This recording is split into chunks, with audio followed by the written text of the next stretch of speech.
After the uniform, Notes Toward a Post-Performative Gay Ethic by Elias Winter, October 12th, 2025. Read by an automated voice. Section 1. The Uniform of the Body. We did not invent the uniform, we merely learned to wear it. In the years when visibility was a risk and difference drew blood, the body became our most reliable passport. Trained, trimmed, disciplined until it could cross borders that language still could not. A chest could persuade where a sentence would be punished. Shoulders, broad, deliberate, announced a kind of safety. Muscles advertised that we would not be pushed this time. History made the first pattern. The clone cut his hair, grew his mustache, and walked into the bar as if he belonged to the oldest nation on earth. Men. It was a brave joke that worked too well. What began as camouflage and counterspell hardened into costume. By the time the joke reached the algorithm, the costume had become law. Profiles repeated the silhouette like a liturgy. Square jaw, vein-lit forearm, tank strap carving the same diagonal across different lives. The app did not decree this. It simply amplified what our fear had already standardized. I don't say this to sneer. The uniform has its mercy. For the boy who was called soft, the gym can be a school of coherence. A barbell teaches that weight obeys sincerity. It will not flatter you. Reps become a kind of prayer where breath counts honestly and improvement arrives without theater. There are men for whom muscle is a truce signed with their own reflection. Enough, you are safe here. I will not steal that from them. But even mercies can curdle. When the mirror becomes a tribunal and every meal a hearing, the uniform begins to conscript. We call it discipline. Sometimes it is a domesticated panic. We say preferences as if they were private. Often they are market data written on the skin. Homophily does the rest. Men who train at the same hour, weigh out the same grams, divide their week into chest-back legs, find each other. Accountability becomes camaraderie. Camaraderie becomes caste. It is efficient. It is also lonely, even in a pack. The uniform promises legibility. See me and know what I cost. But legibility levies its own tithe. Biceps do not translate longing any better than poetry does. They only delay the need for a fuller speech. And yet, we keep paying. Why? Because the uniform purchases a brief exemption from the oldest tax we owe. Shame. Shame for wanting, shame for failing, shame for not wanting the right things loudly enough. A visible truce with shame is still a truce. Isn't this just straight culture with different lighting? Someone asks. Not quite. Among men who desire men, the eyes meet without a steward. There is no conventional choreography to soften the gaze, no small talk designed by tradition to buffer the risk of looking. Two vectors touch with nothing in between. Where there is no script, surfaces take the blame for meaning. If I can perfect the surface, perhaps I can survive the speed of recognition. Perhaps I can make my body pre-say what my mouth fears to learn. Steroids complicate the catechism. They are the sacraments of acceleration. Pledges paid in advance for futures that rarely arrive. The uniform tightens. The variance disappears. It becomes harder to tell men apart because the chemistry is doing the introductions. We pretend the sameness is preference. It may be administration. We are not immoral for wanting the shortcut. We are merely modern, which is its own peril. What does a post-performative strength look like? Not an aesthetic refusal. Asceticism is another costume, but a reordering of purpose. Train the body to become a neighbor, not a billboard. Make the back strong enough to bear a friend's move, the lungs wide enough to carry grief up a hill without stopping, the legs competent in ordinary duty. Keep some softness on purpose. Let the face remain legible to children and the tired. Strength that cannot be used in service is just anxiety in better lighting. I have seen the uniform protect men who would not have made it out of their 20s without it. I have also seen it starve tenderness until nothing remained but maintenance. The paradox is not resolvable by denunciation. It is resolved by recollection, remembering what the uniform was trying to buy in the first place: belonging without betrayal, desire without humiliation, visibility without spectacle. No muscle can purchase that. Only speech and covenant can. So I ask a simple question the next time I scroll past 12 identical torsos, the next time I pass a flock of tank tops moving like a single idea. What would I recognize if these men changed shape tomorrow? Would I know their laugh in the dark? Would I trust them with news that hurts? Could we eat slowly together? Could they sit in a room where nothing is performed and not mistake it for failure? If the answer is yes, then the uniform is just a coat. Useful, seasonal, easily hung. If the answer is no, then we are confusing a dress code with a people. Uniforms are not abolished. They are outgrown. You step past them when the room no longer requires a password for entry. Until then, mercy. Mercy for the man who builds a body to keep his panic quiet. Mercy for the man who refuses the gym and still shows up to be seen. Mercy for the parts of us that learned safety late and are reluctant to surrender their guard. We will need all of them when we begin to speak to each other without the microphone of display. The project here is not to shatter the mirror, but to demote it. Let it become a tool again, like chalk, like a belt, like a towel on the bench. Useful, ordinary, incapable of telling you who you are. Then the body can return to its first vocation: instrument, archive, door. Not a uniform, but a sentence that reaches for a truer paragraph. Not an answer, but a hinge. Section 2. The Cathedral of Noise. We have always needed a room big enough for what the day could not hold. For a long time, churches did the work. Vaulted ceilings to lift the ache, a choir to carry what words could not. When those doors closed to us or opened only with conditions, we found another nave with a cheaper cover, a warehouse, a basement, a bar whose floor remembered more confessions than its owner. The instruments changed, not the hunger. Noise is what we call meaning before it consents to grammar. On a good night, the room learns to listen to itself. A bass line draws a boundary tighter than a law. Laughter chooses where the aisle runs.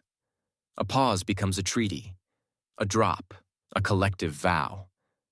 The DJ, priest without pulpit, does not lead so much as read, adjusting the liturgy to the congregation's breath.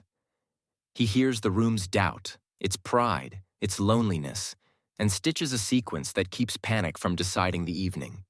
If you want to learn a people, count what they count together. On that floor, we count 8. We measure repentance in steps, not apologies. A hand on the small of your back becomes the sacrament of inclusion. A nod across the circle absolves you of your awkwardness for 3 beats at a time. Water passed hand to hand is communion enough. We bless each other's survival with sweat. It is not high theology, but it is honest. There is law here too, older than the posted sign. The room regulates itself by glances. Excess volume is permitted. Excess cruelty is not. Someone who pushes to the center without rhythm is not banished. The circle simply closes around him until he learns the dialect. In this way, humor and mercy police what security cannot. The bouncer at the door checks IDs. The beat checks intentions. We mistake the volume for arrogance. Often, it is protection. If shame is the weather we were raised under, loudness is a roof we can afford. You cannot hear a slur over a subwoofer. You cannot hear your father's verdict when the hi-hat turns the air to rain. The Cathedral of Noise is not built to impress God. It is built to drown the gods that failed us. Of course, the night has its cheats. Chemicals borrow the courage we plan to repay. Light edits faces until everyone looks like the vow they made in the mirror. The lens on a stranger's phone baptizes us into an archive we did not agree to join. Algorithms memorize the room more accurately than our friends do. The cathedral sells candles at the door, package transcendence with a return policy. We pay anyway. The hunger is real, even if the cure is rented. Still, there are moments when the floor tells the truth without help. A joke, almost cruel, swerves into tenderness because a hand lands on a shoulder at the right syllable. A man whose body is an armor he cannot remove lets the song take his face apart. And for 20 seconds he is beautiful in a way his mirror never permits. Two enemies from last year find the shared ancestor of their rhythm and call it even. The room remembers who we are when we have not had time to invent it. Authority does not enter, it interrupts. We know that sound, the sudden square of silence when the house lights rise without warning, the clipboard that tries to outweigh 1,000 hearts working. The law holds up paper like weather and declares the night too loud for the hour. The room inhales. Not fear exactly, something older. The memory of when being seen meant being counted against. Circles loosen, smiles flatten into safe shapes. Innocence is rehearsed. We obey enough to be left alone. When the inspectors leave with nothing but their own echoes, relief does not sprint. It returns slowly, like blood to a hand that has been gripped too long. The music resumes narrower, then widens as trust remembers its lines. This is the cathedral's greatest trick, not defiance, but resilience. To be interrupted and yet continue without becoming the interruption. Noise has rules, and they are kinder than we admit. A floor that forgives a misstep teaches better than a sermon that punishes thought. We learn consent here, how to read a shoulder, how to exit a gaze without causing a bruise. We learn restraint, the pleasure of almost. We learn timing, the mercy of not speaking when the room has already said it. If the world outside practiced what the night discovers by accident, there would be fewer courts and more choruses. But the cathedral is not a home. It cannot cook for you, wait with you at 3 a.m., or teach you the names of the birds. It is a shelter for weather, not a climate. If you try to live there, spectacle will colonize your hours. What was once ritual will become regimen. What was once mercy will become tax. You will start to confuse fatigue with transcendence. You will forget how to be moved without being managed. So what is a post-performative relation to the noise? Attend it the way you would a thunderstorm, present, grateful, untricked. Enter with a name and leave with it. Dance until your pride sweats out of your shirt. Touch and be touched in a grammar you would not be ashamed to translate in daylight. And when the song that always tempts you to become your worst myth begins, know where the door is. A cathedral is holy because it has exits. There is a quieter lesson, too, for the witness and the dancer alike. Noise is ore. Meaning is what happens after heat and hammer. The room furnaces something. Call it courage, call it hunger, call it the beginning of a sentence we cannot yet say, and gives it back to us uncoined. Our work begins after the song ends, to mint what we felt into speech that can stand without a drum. Once, on a night the city tried to forget itself, the beat counted us into honesty, and we obeyed. A boy who had been a rumor to his own body became a citizen of his skin. A man who had been hiding in the mirror came out as strong in public. A stranger in the corner learned where the room kept its mercy and stole just enough to teach the morning how to talk. This is the cathedral at its most serious. Not a factory of abandon, but a school for remembering. When dawn climbs the brick and the floor is only a floor again, the liturgy ends with sweeping. There is a holiness in that broom, in the bucket, in the quiet acknowledgement that ecstasy leaves work behind. The ushers, cashiers, bartenders, kids in black restore the room to a state in which grief could also fit. It is their benediction. Go in peace, not in pieces. We step outside. The city has a different meter. The river keeps time older than any club. Pigeons argue doctrine we cannot hear. We carry a rhythm under our ribs we did not have when we entered. If we are lucky, we will not spend it all by noon. If we are wise, we will let it teach us to walk without music, so that when we return, it is as citizens, not refugees. The cathedral of noise is not the enemy. It is the rehearsal. The performance is the day. Section 3. Liberty's double bind. We won the right to do as we pleased and woke to discover we had no idea what to want. That is the double bind of our liberty. Freedom from arrived faster than freedom for. The locks came off the doors. The house still needed rooms, vows, a table. Law yielded. Longing did not learn its manners overnight. The first freedom was beautiful and urgent. It had to be. When your kiss is a crime and your dance is evidence, the only honest prayer is let me live. We tore down what could be torn down. We learned new exits. We discovered what the body can pronounce when language is contraband. In those early years, abundance felt like ethics enough. More partners, more nights, more proof that no one could erase us again. To want became a kind of protest.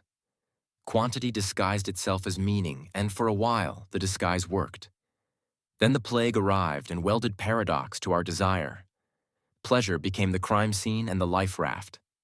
We were told to survive by refusing the form of touch that had just begun to heal us. Grief taught discipline, and discipline saved lives. But it also smuggled a new shame into the room. Not the old clerical curse against the body, a biomedical suspicion of it. Even after medicine disarmed the worst of it, the mood lingered. We carried on. Braver, lonelier, cleaner, thinner. We learned to narrate ourselves as risk profiles. We called that adulthood. Apps finished what history started. They translated the old whisper network into a marketplace and called it liberation. No bouncer, no bar tab, no chance encounter required. The grid taught us to shop for each other and to format ourselves for purchase. Consent remained, thank God. But consent at scale is a slot machine. Every yes spins. The house always wins. The dopamine economy does not need malice. It feeds on, maybe. We told ourselves we were free because no one said we couldn't. We forgot to ask whether anyone had taught us why we should. Here is the bind in its clearest form. The more absolute our permission, the more performative our proof. To demonstrate that we are not ashamed, we must behave as if we have nothing to hide. To behave as if we have nothing to hide, we must keep showing.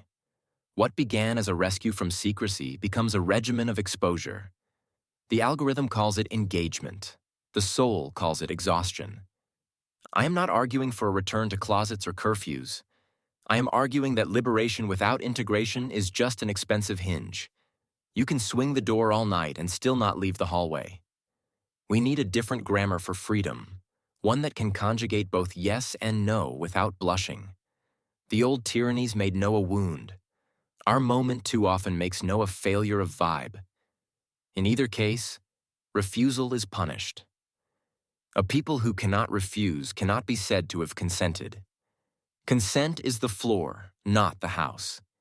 It keeps predators from calling themselves lovers and judges from calling themselves fathers. But appetite is not an ethic. An ethic asks, what will this make of me?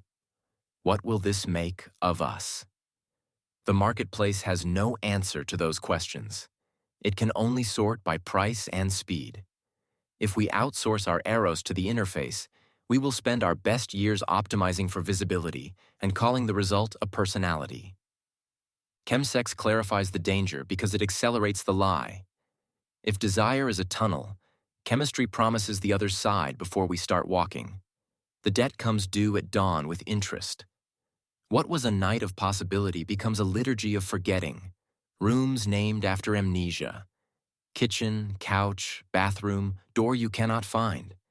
The slogan of the age, no shame, is printed on the receipt, and still the body pays with it. We wake up emptied and overexposed. a paradox you cannot solve with hydration or a story about being just open. What would a post-performative liberty look like? Not abstinence as ideology, abstinence as season, like winter, purposeful, restful, making room for a spring that is not counterfeit. Not a politics of scolding, a politics of stewardship. I treat your body as a neighbor because tomorrow you may need to recognize mine. Not purity theater, fidelity in the old sense, fides, faithfulness to what we have said together when we were most ourselves. There are older names for this that do not require a pulpit. Sabbath, the right to stop without losing your place. Vow, the art of limiting one thing so that another may live. Covenant, freedom arranged so it survives success. These can be spoken between two men without borrowing any shame from the past. They are simply technologies for keeping the human scale of love in a time that prefers spectacle. Isn't this just respectability in better clothes? Someone asks. It could be, if the goal is approval. It isn't. The goal is endurance. We have proved we can win nights. Can we keep days? Can we build an erotic life that does not require a camera to be believed? Can we teach the young something sturdier than technique? How to recognize their own hunger before they rent it out? The old moralists said the body lies. They were wrong. The body tells the truth in a dialect the will cannot always translate. Liberty's double bind tightens when we force the body to sustain a story it did not write, performing ease where there is panic, appetite where there is ache. The remedy is not more performance. It is better translation. Touch that confirms rather than edits. Pace that listens. Silence that is not a test, but a room. Notice how quickly jealousy dissolves when an encounter is legible. When the men in the tank tops are not a tribunal, but a chorus. When the party is not a referendum on your worth, but an event you can pass without indictment. Legibility is expensive. It costs us our favorite illusions. It gives back rest. It lets us decline what would hollow us without needing to hate who accepts it. A final test for our freedom. Could we choose to be ordinary and remain ourselves? Could we risk being uninteresting to the grid and still be desired in daylight? Could we trade being seen by everyone for being known by someone and call that an upgrade? If the answer is yes, liberty has crossed from performance into life. If the answer is no, do not despair. Every culture unlearns its first freedoms. We will too. We will rediscover the uses of slowness and the dignity of appetite that is not monetized. We will remember that no is the first gift lovers give each other, because it makes every later yes credible. We will keep what was won, the kiss in public, the dance without permission, and add to it a practice that does not run on spectacle. When the night ends and the floor cools and the feed forgets your name, what remains is the smallest liberty, to be with one person in a room and not perform. The double bind loosens there. You are not proving anything. You are not hiding anything. You are free enough to refuse, brave enough to accept, patient enough to listen for the sentence your body has been trying to say since the locks first came off. Section 4. The Lost Elders and the Witness. A culture is not only what it celebrates, it is what it remembers on purpose. For us, memory broke. An entire stratum of men who should have become teachers was taken or silenced. The line that should have carried craft, tenderness, and the long view collapsed into emergency. We learned to survive nights. We forgot how to keep days. When the crisis eased, it left behind competence in logistics and a famine in meaning. You can rebuild a neighborhood with money. You cannot buy back a generation. An elder is not a mascot for age. An elder is a timekeeper. He knows the names of storms and what they leave behind. He can place your grief on a map and tell you which roads flood, which bridges hold. He does not spare you limits. He teaches you their mercy. He remembers the forms that make freedom survivable: how to apologize without theater, how to bless without ownership, how to refuse without exile. He can say, "I don't know," in a way that steadies the table. Our line snapped for reasons both brutal and banal. Plague took many. Shame gagged others. The survivors were tired, busy burying and bargaining. When we finally looked up, the pedagogy had been outsourced to interfaces. The feed offered what elders do not: speed without context, affirmation without companionship, instructions with no apprenticeship. Wit replaced wisdom. 1,000 clever men could teach you how to pose. Few could teach you how to stay. Where elders are absent, the witness is drafted. The witness is not the critic in better clothes. He is the person who pays attention long enough for the story to admit its own weight. He knows the difference between looking and taking, between proof and presence. He practices a slow theft, lifting moments from spectacle and returning them arranged so that the ordinary can recognize itself without shame. In a loud room, he keeps his voice. At a threshold, he asks for the name before he enters. The witness is a bridge until the elders return, or until enough witnesses become them. Witnessing is not voyeurism. It requires appetite and abstinence in the same body. You cannot write about a people you secretly despise.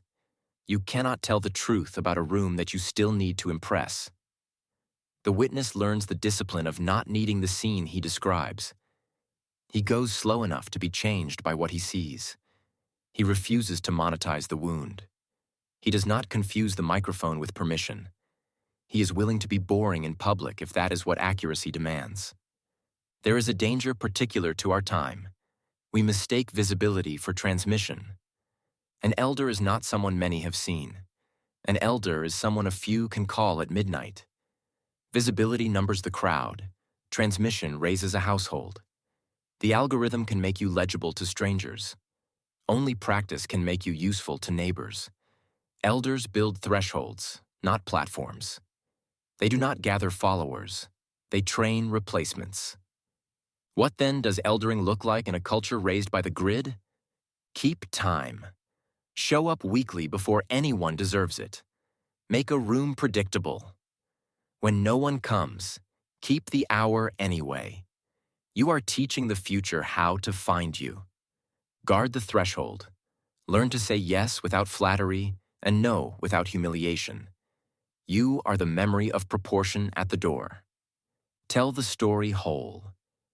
Refuse romance and refusal both.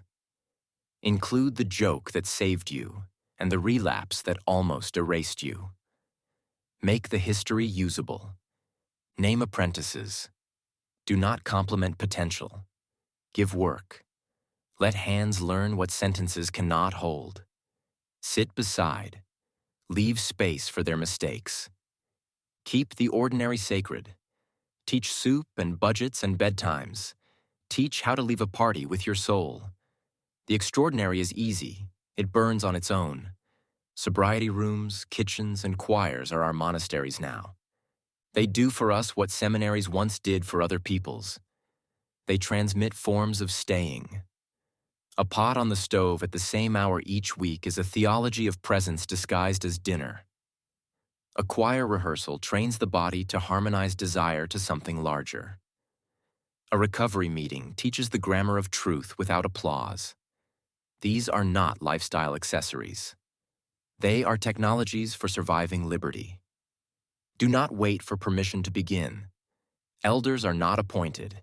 They are recognized in retrospect by the people who did not fall apart because someone else refused to. Start small and stubborn.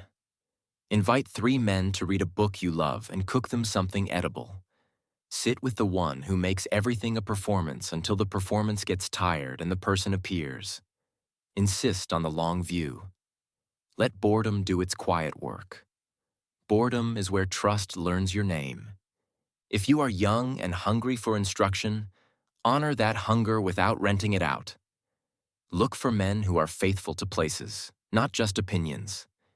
If a person has never apologized in your hearing, do not take his counsel about courage. If he cannot keep a confidence, he cannot keep a culture. If his rooms have no children, old men, or tired women in them, he may know the scene, but he does not know the city. Ask him what he is willing to lose to tell the truth. If he smiles like a billboard, keep walking. If you are older and reluctant, we need you. You do not have to be perfect to be useful. You only have to be specific and available. Bring your failures. Bring your patience. Say, "I was wrong," with a steady mouth. Model small reconciliations. Teach how to end a fight without a winner. Show us how to leave a man's dignity intact after you disagree with him in public. These are skills we cannot Google. They must be seen. And for the rest, for those who will never be elders and do not wish to witness, mercy. The line will not be rebuilt by excellence alone. It will be rebuilt by rooms that forgive fatigue, that allow a man to arrive without sparkle and still be wanted. A people with elders can afford variety again. It no longer needs uniforms to guarantee belonging. The tank top becomes a shirt. The gym becomes a tool. The body stops trying to do the work of speech. I keep returning to the man in the corner, the one who listens harder than he dances. He is not holier than the floor. He is its memory keeping watch. He writes so that the next young man who thinks he must become a costume to be held can read a different sentence and try a different door. He is a witness for now, an elder in practice. He is learning the craft of custody, how to hold a people long enough for it to remember what it wanted before it learned to perform. We cannot resurrect the dead, but we can restore the line. Not with spectacle, not with slogans, but with the slow courage of men who will trade being interesting for being dependable. Build tables that outlast trends. Name thresholds and stand by them. Let attention become care. Care become custom. Custom become culture. Then when the young arrive asking what freedom is for, you will not have to point at a screen or a stage. You will point at a room where language is born again. A pot cooling on a stove. A hymn rehearsed until it is shared breath. A quiet man keeping time until someone else can. Section 5. A post-performative gay life. We have learned the cost of spectacle. Now we must learn the craft of staying. A post-performative gay life is not an aesthetic or a politics. It is a household of practices that makes freedom survivable. It does not perform its goodness. It repeats it until the repetition becomes ease. Begin with a different premise of the self. Not content to be broadcast, but a person to be kept. If the grid's demand is be seen or disappear, our counterclaim is be held or it didn't happen. Visibility is negotiable. Being known is not. The proof of a life is whether someone can name your Tuesdays. 1. Rooms before platforms. Build rooms that do not need an audience to make sense. A kitchen at 7 p.m. with steam on the window. A standing walk after dinner with one friend. A choir that rehearses whether or not it performs this season. These rooms are technologies. They convert attention into belonging. They are slow machines that turn noise into custom. Design them to be legible at human scale. A start time, a door, a ritual small enough to memorize. If the camera could not capture the room without lying, because the heat and humor would misread as bland, then it is likely real. A room that bores the grid is a sanctuary. 2. The body as neighbor. Keep training, but repurpose the strength. Lift groceries for the man upstairs who pretends he doesn't need help. Host a move. Coach a teenager on form and humility. Learn endurance that transfers, the kind that can hold silence without fidgeting, conflict without escalation, grief without performance. Keep some softness where faces can read you. Make your body bilingual, fluent in use and in rest. Test for performance drift. Ask, Would I still do this if no one could see it and it did not improve my reflection? If yes, proceed. If not, adjust the weight. 3. A grammar for eros. We do not need fewer desires. We need kinder syntax. Learn the liturgy of a decent yes and a dignified no. Make refusal ordinary, not moral theater, simple stewardship. Refuse what hollows you. Refuse what turns another person into scenery. Say yes where your future can live. Practice legible touch. A hand whose pressure can be read without translation. A kiss that is not a test, but a fact. Pace belongs to ethics. Move slowly enough that your body can file the memory as human, not content. If you would hide the scene from your own future self, you have mistaken liberty for costume. Build covenants that do not cosign shame. Agreements that hold you in public and in fatigue. They can be vows, seasons, or rules of life you revise annually with witnesses. Write them on paper. Paper changes fewer times a day than mood. Fourth Sabbath against the feed. Take a regular day when you do not perform for the market of eyes. Not a detox, a domain shift. The phone sleeps in a drawer. You practice analog appetites, soup on the stove, a book you can crease, a walk that is not an errand. Let boredom arrive and do its work. Boredom is the body's way of asking for unmonetized time. Your dignity grows roots there. The Sabbath test is simple. Could this day be remembered without being recorded? If yes, keep it. If no, the grid still owns your calendar. 5. Money like water. Arrange your finances so that care can move. Become the person who can quietly pay for the venue, the cab home, the coffee for the boy who is pretending not to be poor. Build margin. Generosity is not a performance, it's a pressure system. If your budget cannot generate a little weather, your life is too optimized to be human. 6th. Eldering as a verb. No one will announce you. Choose 3 younger men and decide to be useful. Put dates on the calendar. Ask questions that require the long answer. Tell the story whole, error and repair, and let them be bored while the wisdom lands. Practice secrecy. An elder who cannot keep a confidence is just an antique. The first sacrament of eldering is showing up. The second is leaving space. If you are younger, practice apprenticing. Be interruptible. Ask for assignments you did not invent. Refuse charisma that cannot apologize. Take notes on what steadies you and build a room where it can happen again. 7. A house of small feasts. Recover the ordinary party, not a stage, a table. The rules are practical and theological. Arrive close to the time. Bring something that took your hands. Seat heat next to quiet. End at an hour that loves tomorrow. Teach toasts that are not self-advertisements. Jokes that don't require a victim. Songs you can sing without a screen. If the evening can hold grief without breaking and laughter without turning cruel, you have made a form the world cannot counterfeit. 8. Institutions the size of souls. Start micro-institutions whose charter fits on one page. A reading group that lasts 9 meetings. A monthly open soup.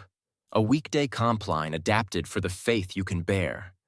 Let roles rotate. Publish the schedule. Put a phone number on the flyer.